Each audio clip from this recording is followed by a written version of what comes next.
Zveza društva upokojencev Slovenije je bila pobudnik za rokodelske delavnice, ki že tretjič potekajo v hotelu Delfin v Izoli. Kako se je pravzaprav pričelo? No, moram reči, tukaj moram pohvaliti bivšo predsednico Matejo Košek Novak, ki je imela zelo velik občutek za to, da bi to, kar delajo upokojenci v prostem času, se pravi te rokodelske veščine, ki jih imajo, da bi to širili med druge. Predvsem si pa želela, da bi upokojenci veliko teh izdelkov naredili za to, da bi bile to nagrade drugim upokojencem za njihovo brezplačno delo v različnih dejavnostih upokojenskih društev.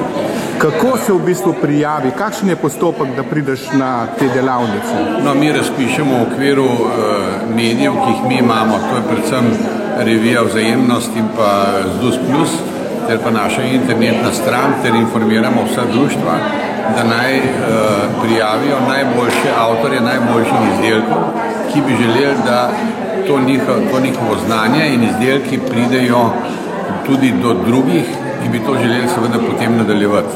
Potem pa naša komisija izbere tisto, kar je bilo prijavljeno in potem to spravimo v tako obliko, da s tem naredimo razpis potem za mentorje, in potem te mojstri, ki so bili izbrani, te mentorji učijo, da to potem prenašajo, to znanje in izkušnje potem prenašajo v svoje društvo. Teh prijav je zelo veliko, ne? Teh prijav je veliko, vsako leto jih je več in to nas veseli. In če bi društvo upokojencev še malo več razmišljalo o tem, kako pomembna je ta rokodelska dejavnost za druženje, za ustvarjalnost starejših ljudi, za samo potrditev starejših ljudi in pa predvsem za aktivno staranje, pa seveda tudi za motoriko in pa boj proti različnim boleznim, kot je recimo demenca, potem bi predsedniki se več s tem ukvarjali.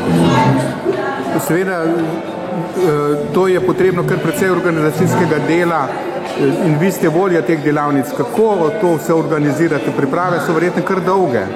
Ja, mi s pripravami praktično začnemo že na prejšnjih delavnicah.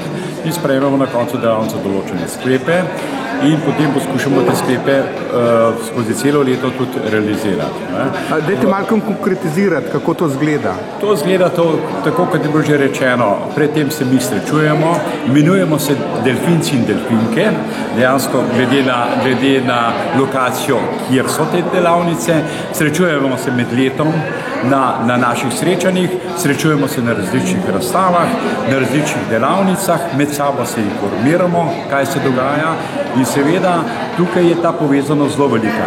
Nas je skupaj preko 150 in jaz imam določeno bazo podatkov in vse informacije pač posredujem v društva in vsem delfinkam in delfincem.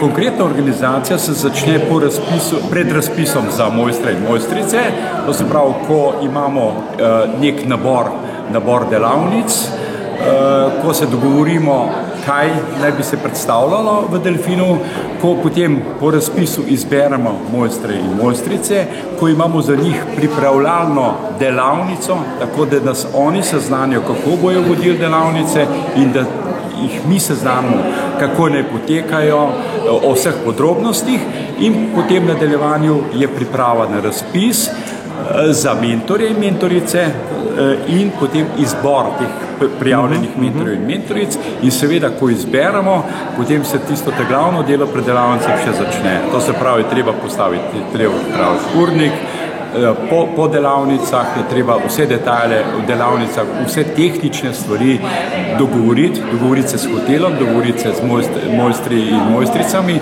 tako, da ko pridejo sem, da je to vse pripravljeno.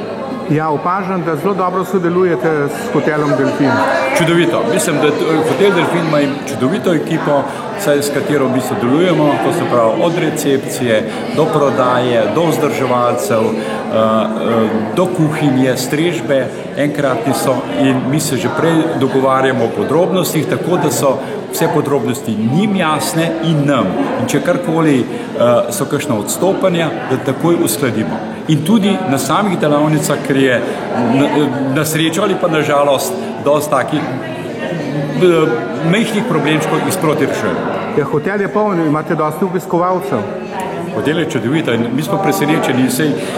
Na koncu, ko smo začeli leta 2013, hotel ni bil tako poln in smo ta termin določili ravno zaradi tega, ker da bi napolnili letos, da se to preseneča, tako da sreča, da smo se s hotelom prej dogovorili o številu sob, o zakupu, ker poleg mentorjev, mentoric je še veliko njihovih spremljevalcev. In letos je 26, kar je rekord. To pomeni spremljevalci, ki gledajo, kako potekajo delavnice, ki se udeležujejo vseh naših dogodkov izven delavnic in tako tudi preko njih poskušamo širiti to naše poslanstvo. A kaj razmišljate v še eni delavnici, sedaj poteka enkrat na leto? Ideje je veliko, bomo videli. Ideje je veliko, bomo videli, odvisno od finančnih možnosti, odvisno od vseh ostalih podrobnosti, kot sem omenil, tehničnih podrobnosti je veliko in mogoče pa bo. Želja je? Želja vsekakor. Hvala lepa obema. Hvala lepa.